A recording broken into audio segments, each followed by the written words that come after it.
কোচবিহারে উপনির্বাচনকে ঘিরে বিক্ষিপ্ত অশান্তির খবর পাওয়া গেছে। ১০৪ নম্বর বুথে বিজেপি পোলিং এজেন্টকে তৃণমূল কংগ্রেস নেতারা হুমকি দেয় বলে অভিযোগ উঠেছে। পেটলা আদাবাড়ি স্কুলের বুথে ইভিএমে সেলোটেপ জড়িয়ে দেওয়ার অভিযোগ করেছেন বিজেপি প্রার্থী দীপক রায়। সমস্ত এজেন্ট ছিল এই ইউএন তাদের সম্মুখে দেখা গেল একটু বুমটা নামা যে 1 নম্বর 2 নম্বর বোতাম সেলোটেপ দিয়ে আটকানো আছে। 1 নম্বর 2 নম্বর বোতামে কার প্রতীক ছিল?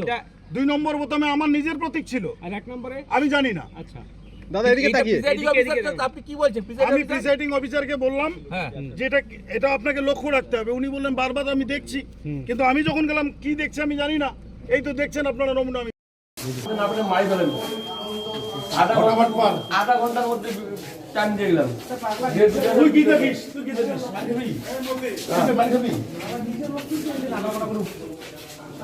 ফটাফট টাইম এলাই